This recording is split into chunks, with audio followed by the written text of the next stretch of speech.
The Trump administration rolls out some broad strokes or core principles of the eagerly awaited 2017 tax reform plan. They're billing this as a reform plan for economic growth and job creation.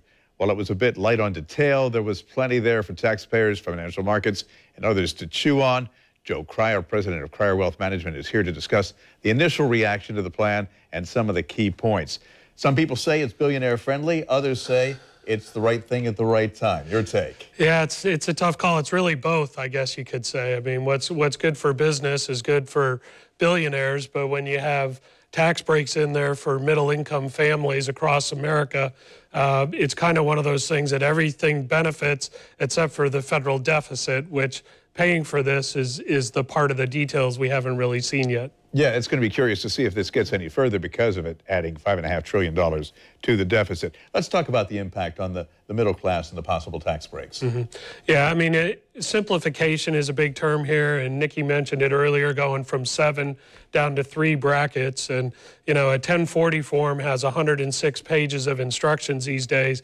If we could cut that down a little bit and make it a little easier to file taxes, I think it would eliminate some of the workarounds that people are doing where they're trying to avoid taxes by changing their activities. If we have less to pay and it's simple, we'll live our lives, we'll do what we do as consumers, and you know, the idea is everybody benefits. It would also double the standard deduction. And what would it do to the alternative minimum tax, which has been controversial forever? Yeah, and I mean, it's talking about throwing out the alternative minimum tax altogether.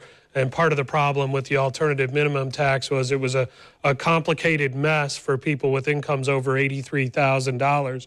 And that was put in place years ago. They never raised the limit on where people qualified for the alternative minimum tax. And it's turned into just a big snafu, maybe a boon for the tax preparation industry, but for nobody else. How about the reduced capital gains rate?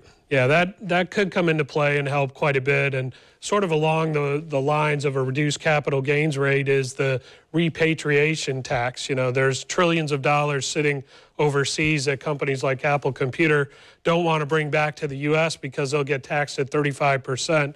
Well, there's talk of taxing that at 10% just to bring it back to the States. The idea is you bring in tax revenue and now you have more dollars circulating in the U.S. economy. And you're talking about a 15% corporate business tax rate, too. I mean, that has never changed, as far as I know, historically. It's gone up and up and up. And one reason corporate tax rates go up is that corporations don't vote. You know, people vote. So, you know, they try to manage people, but corporations, you know, and they've been a major source of revenue. So cutting that as deep as they want to go, they're saying 15.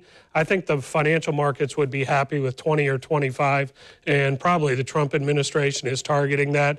It's kind of shoot low and then have some negotiating room there. And really no knee-jerk reaction from the financial markets. What's this going to do for investors? Because I think futures are kind of flat this morning. Stock market just waiting to see? Yeah, you know, the cornerstone of this is what you just referred to, the corporate tax rate. And, you know, the markets know that if corporations are paying less taxes, their earnings go up. If corporate tax rates drop by 10%, earnings will go up by 8%, and that's a pretty big bump. The markets are expecting some sort of a cut. If there was no corporate tax cut, or if this thing just fell flat on its face, I think you'd see the financial markets take a nosedive in adjustment to it. All right, if you want to see how this impacts you, you'll find the story and the inside story on news4jax.com. And about 10:30 this morning, you can revisit this interview and hear about Joe's take on what's coming down from the White House. Jen.